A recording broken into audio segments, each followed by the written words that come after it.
ಮಂಗಳೂರಿನಲ್ಲಿ ಮಳೆಯ ಹಾಗೂ ಕಡಲಬ್ಬರಕ್ಕೆ ಕರಾವಳಿ ಜನರು ತತ್ತರಿಸಿ ಹೋಗ್ತಿದ್ದಾರೆ. ಉಳ್ಳಾಲದಲ್ಲಿ ಕಡಲ ಅಬ್ಬರ ಹೆಚ್ಚಾಗಿದೆ. ನೋಡ್ತಿದ್ದಂತೆ ಹಲವು ಮನೆಗಳು ಸಮುದ್ರ ಪಾಲಾಗಿವೆ.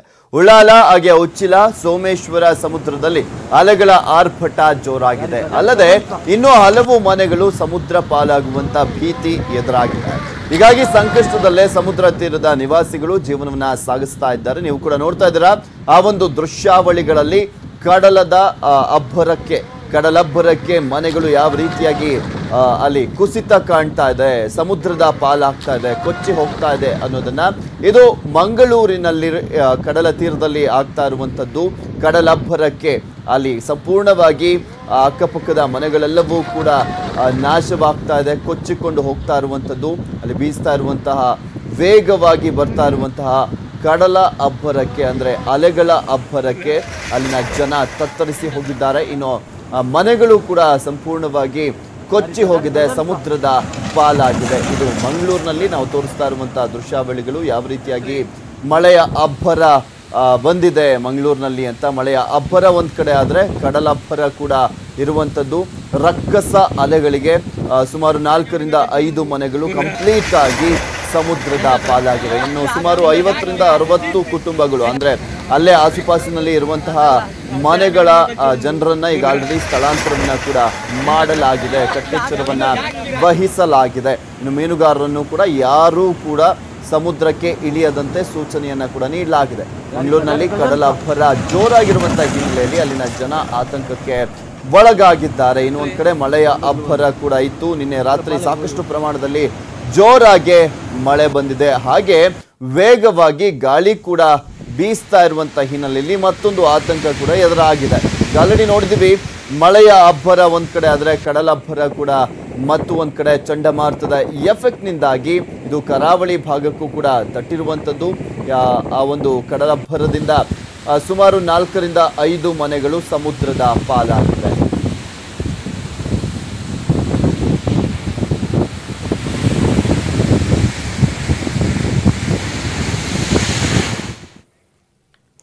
ಕೇವಲ ಮಂಗಳೂರಿನಲ್ಲಿ ಮಾತ್ರ ಅಲ್ಲ, ಉಡುಪಿಯಲ್ಲೂ ಕೂಡ ಮಳೆಯ ಅಬ್ಬರ ಜೋರಾಗಿದೆ. ಕಾರ್ಕಳ, ಕಾಪು, ಕುಂದಾಪುರ, ಬೈಂದೂರಿನಲ್ಲಿ ಭಾರಿ ಮಳೆ ಆಗ್ತಾ ಇದೆ. ರಾತ್ರಿ ಸುರಿದಂತ ಧಾರಾಕಾರ ಮಳೆಗೆ ಬಹುತೇಕ ಪ್ರದೇಶಗಳು ಜಲಾವೃತವಾಗಿವೆ. ನಗರದ ಹಲವೆಡೆ ತಗ್ಗು ಪ್ರದೇಶಗಳಿಗೆ ಮಳೆ ನೀರು ನುಗ್ಗಿ ಅವಾಂತರವನ್ನ ಸೃಷ್ಟಿ ಮಾಡಿದೆ. ನೀವು ಕೂಡ ನೋಡ್ತಾ ಇದ್ದೀರಾ ದೃಶ್ಯಾವಳಿಗಳಲ್ಲಿ. ಒಂದ್ ಕಡೆ ಮಂಗಳೂರಿನಲ್ಲಿ ಮಳೆಯ ಅಬ್ಬರದ ಜೊತೆಗೆ ಕಡಲಬ್ಬರ ಕೂಡ ಇರುವಂತದ್ದು. ರಕ್ಕಸ ಅಲೆಗಳಿಗೆ ಅಲ್ಲಿ 4-5 ಮನೆಗಳು ಕೊಚ್ಚಿ ಹೋಗಿರುವಂತದ್ದು. ಇನ್ನೊಂದ್ ಕಡೆ ಉಡುಪಿಯಲ್ಲೂ ಕೂಡ ಮಳೆಯ ಆರ್ಭಟ ಜೋರಾಗಿದೆ. ಮಳೆಯ ಆರ್ಭಟಕ್ಕೆ ಅಲ್ಲಿನ ಜನ ತತ್ತರಿಸಿ ಹೋಗಿದ್ದಾರೆ. ಇಲ್ಲಿ ಪ್ರಮುಖವಾಗಿ ಬೈಂದೂರು, ಕಾಪು ಹಾಗೆ ಕಾರ್ಕಳ ಇಲ್ಲೆಲ್ಲ ಕಡೆ ಕೂಡ ಮಳೆಯ ಅಬ್ಬರ ಜೋರಾಗಿತ್ತು. ನಿನ್ನೆ ರಾತ್ರಿ ಇಡೀ ಸಾಕಷ್ಟು ಪ್ರಮಾಣದಲ್ಲಿ ಮಳೆ ಸುರಿದಿದೆ. ಸೊ ಹೀಗಾಗಿ ಆ ಒಂದು ಮಳೆಯ ಆರ್ಭಟ ಹೇಗಿತ್ತು ಅನ್ನೋದನ್ನ ನೀವು ಆ ದೃಶ್ಯಾವಳಿಗಳಲ್ಲಿ ಗಮನಿಸಬಹುದು. ಯಾಕೆಂದ್ರೆ ಕಂಪ್ಲೀಟ್ ಆಗಿ ನೀರು ನಿಂತಿದೆ. ಉಡುಪಿಯ ಜಿಲ್ಲೆಯಾದ್ಯಂತ ಸಾಕಷ್ಟು ಪ್ರಮಾಣದಲ್ಲಿ ಮಳೆ ಬಂದಂತ ಹಿನ್ನೆಲೆಯಲ್ಲಿ ಇನ್ನು ಜನರು ಕೂಡ ಪರದಾಟವನ್ನ ಪಡ್ತಾ ಇರುವಂಥದ್ದು. ಯಾಕೆಂದ್ರೆ ಆ ರೋಡ್ ಮೇಲೆ ಎಲ್ಲ ಕಡೆ ಕೂಡ ನೀರು ನಿಂತಿದೆ, ಎಲ್ಲೂ ಕೂಡ ಹೋಗೋದಕ್ಕೂ ಕೂಡ ಆಗ್ತಾ ಇಲ್ಲ. ಇನ್ನು ಮಳೆ ಹಾಗೆ ಮುಂದುವರೆದಿದೆ, ಇನ್ನೂ ಕೂಡ ಬರ್ತಾ ಇರುವಂಥದ್ದು. ಮುಂಜಾಗ್ರತಾ ಕ್ರಮಗಳನ್ನು ಕೂಡ ಕೈಗೊಳ್ಳಲಾಗಿದೆ. ಇನ್ನು ಸಾಕಷ್ಟು ಭಾಗಗಳು, ಪ್ರದೇಶಗಳು ಜಲಾವೃತ ಆಗಿದೆ ನಿನ್ನೆ ಸುರಿದಂತ ಭಾರಿ ಮಳೆಗೆ.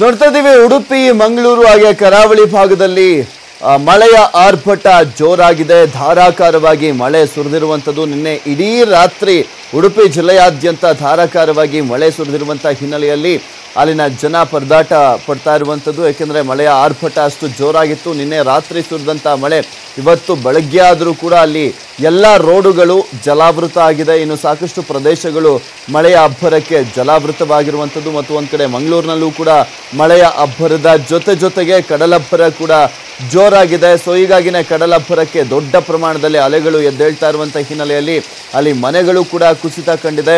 ಮಂಗಳೂರು ಮತ್ತು ಉಡುಪಿ ಎರಡೂ ಕೂಡ ಕರಾವಳಿ ಭಾಗದ ಜಿಲ್ಲೆಗಳು. ಇಲ್ಲಿ ಮಳೆಯ ಆರ್ಭಟ ಜೋರಾಗಿರುವಂಥ ಹಿನ್ನೆಲೆಯಲ್ಲಿ ಜನರು ತತ್ತರಿಸಿ ಹೋಗಿದ್ದಾರೆ. ಇನ್ನು ಇದರ ನಡುವೆನೇ ನಿನ್ನೆ ಉಡುಪಿಯಲ್ಲಿ ಅಂದರೆ ಒಂದು ವಿಶೇಷವಾದಂಥ ಬ್ರಹ್ಮರಥೋತ್ಸವ ಇತ್ತು, ಅದು ಕೂಡ ನಡೆದಿದೆ. ಇನ್ನು ಮಂಗಳೂರಿನಲ್ಲಿ ಮಳೆಯ ಅಬ್ಬರ ಜೋರಾಗಿದ್ದಂಥ ಹಿನ್ನೆಲೆಯಲ್ಲಿ ಜಿಲ್ಲಾಡಳಿತ ಎಲ್ಲ ರೀತಿಯಾದಂಥ ಕ್ರಮಗಳನ್ನು ಮುಂಜಾಗ್ರತಾ ಕ್ರಮಗಳನ್ನು ಕೈಗೊಂಡಿದೆ. ಹಾಗೆ ಆ ಒಂದು ಸಮುದ್ರದ ತಟದಲ್ಲಿರುವಂಥ ಮನೆಗಳಲ್ಲಿ ಇದ್ದಂಥ ಜನರನ್ನ ಬೇರೆ ಕಡೆ ಸ್ಥಳಾಂತರವನ್ನು ಕೂಡ ಮಾಡಲಾಗಿದೆ. ಏಕೆಂದರೆ ಅಲ್ಲಿ ಕಡಲಬ್ಬರ ಜೋರಾಗಿರುವಂಥ ಹಿನ್ನೆಲೆಯಲ್ಲಿ ಅಲ್ಲಿ ಸ್ಥಳೀಯ ನಿವಾಸಿಗಳಿಗೆ ಎಚ್ಚರಿಕೆಯನ್ನು ಕೂಡ ನೀಡಲಾಗಿತ್ತು. ಈಗ ಆಲ್ರೆಡಿ ಅವರನ್ನು ಸ್ಥಳಾಂತರ ಮಾಡಲಾಗಿದೆ ಮುಂಜಾಗ್ರತಾ ಕ್ರಮವನ್ನು ವಹಿಸಿರುವಂಥ ಹಿನ್ನೆಲೆಯಲ್ಲಿ. ಇನ್ನು NDRF ತಂಡಗಳು ಕೂಡ ಅಲ್ಲಿ ಬೀಡು ಬಿಟ್ಟಿರುವಂಥದ್ದು. ಇನ್ನು ಕೊಡಗಿನಲ್ಲೂ ಕೂಡ ಇದೇ ರೀತಿಯಾಗಿ ಮಳೆ ಈಗ ಆಲ್ರೆಡಿ ಆರಂಭವಾಗಿದೆ. ಇಲ್ಲಿ ಚಂಡಮಾರುತದ ಎಫೆಕ್ಟ್ನಿಂದಾಗಿ ಅಲ್ಲಿ ಧಾರಾಕಾರವಾಗಿ ಮಳೆ ಸುರಿತಾ ಇರುವಂಥದ್ದು.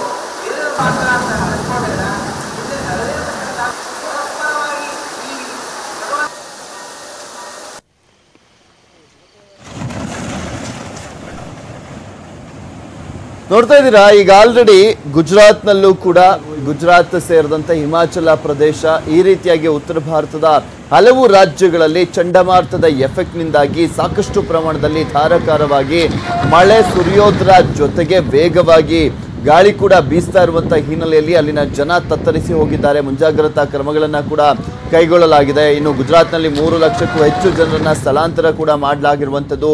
ರೈಲು ಸೇವೆಯನ್ನು ಸಾಕಷ್ಟು ರೈಲುಗಳ ಸಂಚಾರವನ್ನು ಕೂಡ ಇಲ್ಲಿ ನಿರ್ಬಂಧಿಸಲಾಗಿರುವಂಥದ್ದು. ಅಲ್ಲಿ ಒಂದು ಕಡೆ ಮಳೆ ಆರ್ಭಟ ಆದರೆ ಕರ್ನಾಟಕದಲ್ಲೂ ಕೂಡ ಮಳೆ ಆರ್ಭಟ ಜೋರಾಗಿದೆ. ಕರಾವಳಿ ಭಾಗದಲ್ಲಿ ಮಂಗಳೂರು ಮತ್ತು ಉಡುಪಿಯಲ್ಲಿ ದೊಡ್ಡ ಪ್ರಮಾಣದಲ್ಲಿ ಮಳೆ ಸುರಿತಾ ಇದೆ. ಮಂಗಳೂರು ಮತ್ತು ಉಡುಪಿಯಲ್ಲಿ ಮಳೆ ಸುರಿದಿರುವಂಥ ಹಿನ್ನೆಲೆಯಲ್ಲಿ ಅಲ್ಲಿನ ಜನ ಕೂಡ ತತ್ತರಿಸಿ ಹೋಗಿದ್ದಾರೆ. ಮಳೆಯ ಆರ್ಭಟ ಯಾವ ರೀತಿಯಾಗಿತ್ತು ಅನ್ನೋದನ್ನ ನೀವು ನೋಡ್ಬೋದು ಆ ಒಂದು ದೃಶ್ಯಾವಳಿಗಳಲ್ಲಿ. ಒಂದ್ ಕಡೆ ಕಡಲಬ್ಬರ ಇದೆ ಮಂಗಳೂರಿನಲ್ಲಿ, ಇನ್ನೊಂದ್ ಕಡೆ ಉಡುಪಿಯಲ್ಲಿ ಮಳೆಯ ಆರ್ಭಟ ಇರುವಂಥದ್ದು. ಮಳೆಯ ಆರ್ಭಟದಿಂದಾಗಿ ಕಾರ್ಕಳ ಆಗಿರ್ಬೋದು, ಕಾಪು ಆಗಿರ್ಬೋದು, ಹಾಗೆ ಬೈಂದೂರು ಈ ಒಂದು ಪ್ರದೇಶಗಳು ಜಲಾವೃತವಾಗಿದೆ. ಸೊ ಹೀಗಾಗಿನೇ ಅಲ್ಲಿನ ಜಿಲ್ಲಾಡಳಿತ ಕೂಡ ಈಗ ಆಲ್ರೆಡಿ ಕ್ರಮಗಳನ್ನು ಕೈಗೊಂಡು ಎಲ್ಲ ಮುನ್ನೆಚ್ಚರಿಕೆ ವಹಿಸುವಂತೆ ಜನರಲ್ಲಿ ಮನವಿಯನ್ನ ಕೂಡ ಮಾಡಿಕೊಂಡಿದ್ರು. ಇನ್ನು ಆ ಒಂದು ನೀರು ನಿಂತಿರೋದನ್ನ ಕೂಡ ಗಮನಿಸ್ತಾ ಇದ್ದೀರಾ. ಉಡುಪಿಯಲ್ಲಿ ಸಾಕಷ್ಟು ಪ್ರಮಾಣದಲ್ಲಿ ಮಳೆ ಸುರಿದಿರುವಂಥ ಹಿನ್ನೆಲೆಯಲ್ಲಿ ಎಲ್ಲೂ ಕೂಡ ನಿಂತಿರುವಂಥ ನೀರು ಫ್ಲೋ ಕೂಡ ಆಗ್ತಾ ಇಲ್ಲ. ಸೊ ಹೀಗಾಗಿನೇ ಜನರು ಸಂಕಷ್ಟವನ್ನ ಅನುಭವಿಸ್ತಾ ಇರುವಂಥದ್ದು. ಇನ್ನು ಸಾಕಷ್ಟು ಜನ ಹೊರಗಡೆ ಕೂಡ ಬರೋದಕ್ಕೆ ಆಗ್ತಾ ಇಲ್ವಂತೆ ಉಡುಪಿಯಲ್ಲಿ. ಆ ರೀತಿಯಾದಂಥ ಪರಿಸ್ಥಿತಿ ನಿರ್ಮಾಣ ಆಗಿದೆ. ಈಗ ಸ್ವಲ್ಪ ಮಟ್ಟಿಗೆ ಮಳೆಯ ಆರ್ಭಟ ಕಡಿಮೆ ಆಗಿದೆ ಅನ್ನೋದು ಸದ್ಯಕ್ಕೆ ಸಿಗ್ತಾ ಇರುವಂಥ ಮಾಹಿತಿ. ಇನ್ನೊಂದು ಕಡೆ ಮಂಗಳೂರಲ್ಲಂತೂ ದೊಡ್ಡ ಪ್ರಮಾಣದಲ್ಲಿ ಮಳೆಯ ಆರ್ಭಟ ಅನ್ನೋದಕ್ಕಿಂತ ಕಡಲ ಅಬ್ಬರದಿಂದ ಅಲ್ಲಿನ ಜನ ನಲುಗಿ ಹೋಗಿರುವಂಥದ್ದು. ಏಕೆಂದರೆ ಈ ಒಂದು ಕಡಲಬ್ಬರದಿಂದ ಸುಮಾರು 60ರಿಂದ 70 ಕುಟುಂಬಗಳು ಸಂಕಷ್ಟಕ್ಕೆ ಸಿಲುಕಿದ್ವು. ಆ ಒಂದು ಕುಟುಂಬಗಳನ್ನು ಆಲ್ರೆಡಿ ಸ್ಥಳಾಂತರವನ್ನು ಕೂಡ ಮಾಡಲಾಗಿರುವಂಥದ್ದು.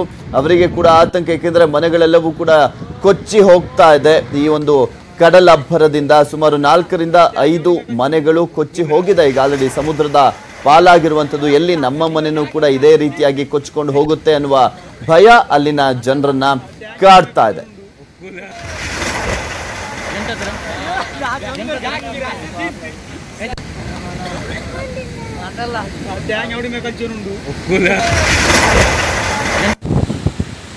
ಇದೆಲ್ಲದ್ರ ಬಗ್ಗೆ ಸಂಪೂರ್ಣವಾದಂತ ಮಾಹಿತಿಯನ್ನ ನೀಡ್ತಾರೆ ನಮ್ಮ ಮಂಗಳೂರಿನ ಪ್ರತಿನಿಧಿ ಭರತ್ರಾಜ್ ನೇರ ಸಂಪರ್ಕದಲ್ಲಿ ಜಾಯ್ನ್ ಆಗ್ತಾ ಇದ್ದಾರೆ. ಎಸ್ ಭರತ್ರಾಜ್, ಮಂಗಳೂರಿನಲ್ಲಿ ಮಳೆಯ ಅಬ್ಬರ ಒಂದ್ ಕಡೆ, ಹಾಗೆ ಕಡಲಬ್ಬರ ಕೂಡ ಇರುವಂತದ್ದು. ಸೊ ಯಾವ ರೀತಿಯಾಗಿದೆ ಈಗ ಸದ್ಯಕ್ಕೆ ಪರಿಸ್ಥಿತಿ?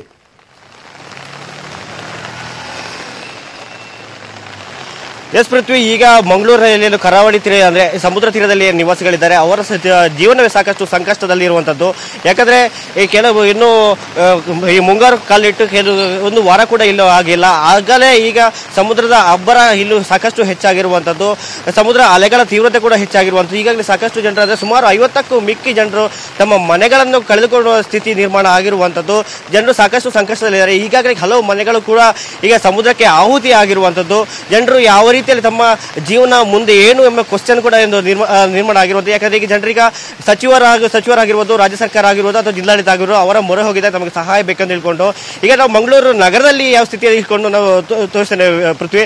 ಈಗ ನಾವು ಮಂಗಳೂರು ನಗರದಲ್ಲಿದ್ದೇವೆ. ಮಂಗಳೂರು ನಗರದಲ್ಲಿ ಈಗ ಯಾವ ರೀತಿಯಲ್ಲಿ ಹಿಡ್ಕೊಂಡು ನೋಡ್ಬೋದು ಅಂದ್ರೆ ಜನರು ಕೂಡ ಸಾಕಷ್ಟು ಸಂಕಷ್ಟದಲ್ಲಿದ್ದಾರೆ. ಆದರೆ ನೀರು ಇಲ್ಲೇ ಏನು ರಸ್ತೆ ಮೇಲೆ ಏನು ಶೇಖರ ಆಗುವಂಥದ್ದು, ಇಲ್ಲಿ ಯಾವುದೇ ಸರಿಯಾದ ವ್ಯವಸ್ಥೆ ಇಲ್ಲ ಅದು ಕರೆಕ್ಟ್ ಆಗಿ ಅಂದ್ರೆ ನೀರು ಹೋಗ್ಲಿಕ್ಕೆ ಅಂತ ಹೇಳ್ಕೊಂಡು ವಾಹನ ಸವಾರರು ಕೂಡ ಸಾಕಷ್ಟು ಸಂಕಷ್ಟದಲ್ಲಿದ್ದಾರೆ.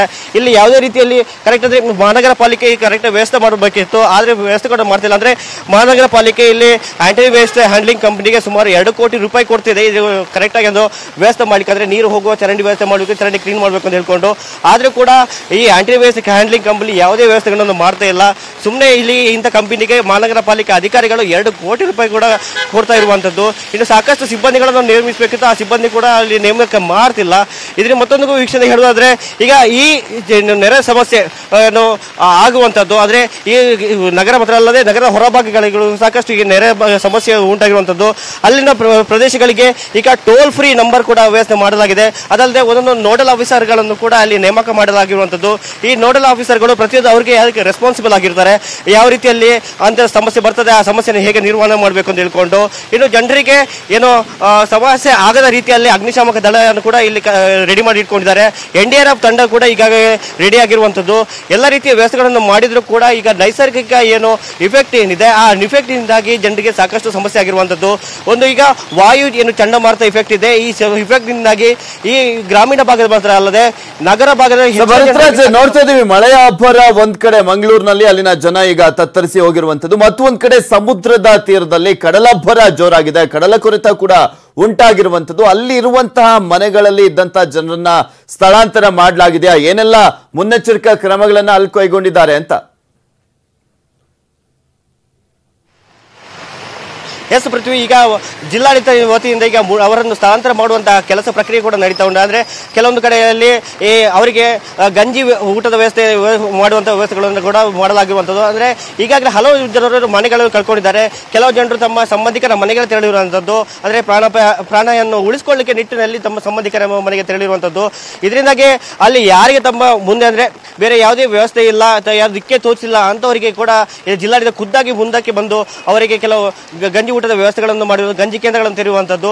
ಇನ್ನು ಸಚಿವ UT ಖಾದರ್ ಕೂಡ ಇಲ್ಲಿ ಕೆಲವೊಂದು ಬಂದು ಜನರಿಗೆ ಸಹಾಯ ಹಸ್ತ ನೆರವು ಮಾಡುವ ನಿಟ್ಟಿನಲ್ಲಿ ಯೋಚನೆ ಮಾಡ್ತಿದ್ದಾರೆ. ಆದರೆ ಯಾರಿಗೆ ಏನು ಧನ ಸಹಾಯ ಅಗತ್ಯ ಇದೆ, ಯಾರಿಗೆ ಬೇರೆ ನಿವೇಶನಗಳ ಅಗತ್ಯ ಇದೆ ಅಂತಗಳ ಬಗ್ಗೆ ಅವರಿಗೆ ವ್ಯವಸ್ಥೆಗಳನ್ನು ಒದಗಿಸುವ ಬಗ್ಗೆ ಎಲ್ಲ ರೀತಿಯಲ್ಲಿ ಯೋಚನೆ ಥಿಂಕಿಂಗ್ ಮಾಡ್ತಿದ್ದಾರೆ. ಪೃಥ್ವಿ, ಓಕೆ, ಥ್ಯಾಂಕ್ ಯು ಭರತ್ರಾಜ್ ನಿಮ್ಮೆಲ್ಲ ಡೀಟೇಲ್ಸ್ಗಾಗಿ. ನೋಡ್ತಾ ಇದ್ದೀವಿ ಮಂಗಳೂರು ಮತ್ತು ಉಡುಪಿಯಲ್ಲಿ ದೊಡ್ಡ ಪ್ರಮಾಣದಲ್ಲೇ ಮಳೆಯ ಅಬ್ಬರ ಇರುವಂತದ್ದು. ಆದ್ರೆ ಮಂಗಳೂರಿನಲ್ಲಿ ಮಾತ್ರ ಕಡಲಬ್ಬರಕ್ಕೆ ಅಲ್ಲಿನ ಜನ ನಲುಗೆ ಹೋಗಿದ್ದಾರೆ. ಈಗ ಆಲ್ರೆಡಿ ಸುಮಾರು 50 ರಿಂದ 60 ಕುಟುಂಬಗಳ ಜನರನ್ನ ಸ್ಥಳಾಂತರ ಮಾಡಲಾಗಿದೆ.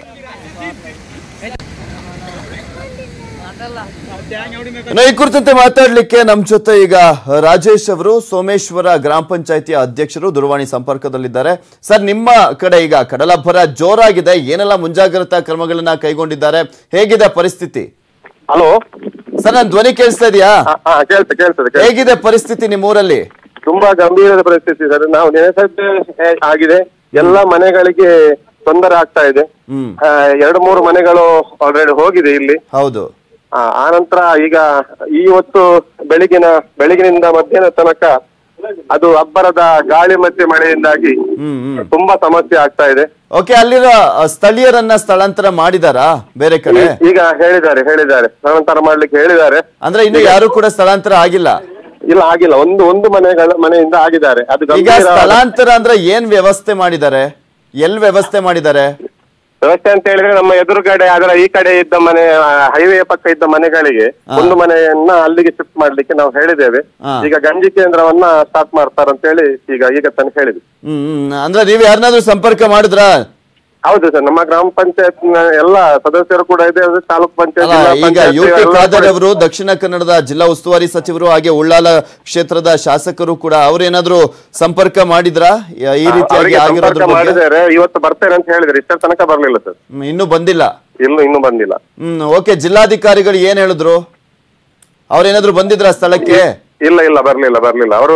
ಅಲ್ಲ, ಯಾಕೆಂದ್ರೆ ದೊಡ್ಡ ಪ್ರಮಾಣದಲ್ಲಿ ಕಡಲ ಕೊರೆತ ಕೂಡ ಉಂಟಾಗ್ತಾ ಇದೆ. ಇನ್ನೊಂದ್ ಕಡೆ ಮನೆಗಳು ಕೂಡ ಈಗ ಆಲ್ರೆಡಿ ಸಮುದ್ರದ ಪಾಲಾಗ್ತಾ ಇರುವಂತದ್ದು. ಹೌದು. ಇದುವರೆಗೂ ಯಾರು ಕೂಡ ಬಂದಿಲ್ಲ ಸ್ಥಳಕ್ಕೆ ಮಾತ್ರ. ಈಗ ತಾನೇ ಸಂಸದರು ಬಂದು ಹೋದ್ರು. Okay, thank you Rajesh. ಗ್ರಾಮ ಪಂಚಾಯತಿ ಅಧ್ಯಕ್ಷರು ಮಾತನಾಡಿದ್ರು. ಅಂದ್ರೆ ಈಗ ಆಲ್ರೆಡಿ ನಾವೇ ಎಲ್ಲರನ್ನೂ ಕೂಡ ಸ್ಥಳಾಂತರ ಮಾಡುವಂತ ಕೆಲಸವನ್ನ ಮಾಡ್ತಾ ಇದ್ವಿ. ಇನ್ನು ಜಿಲ್ಲಾ ಉಸ್ತುವಾರಿ ಸಚಿವರು ಬರ್ತೀನಿ ಅಂತ ಹೇಳಿದ್ರು, ಜಿಲ್ಲಾಧಿಕಾರಿಗಳು ಕೂಡ ಬರ್ತೀನಿ ಅಂತ ಹೇಳಿದ್ರು. ಇದುವರೆಗೂ ಯಾರು ಬಂದಿಲ್ಲ ಅನ್ನೋದನ್ನ ಹೇಳ್ತಾ ಇದ್ದಾರೆ.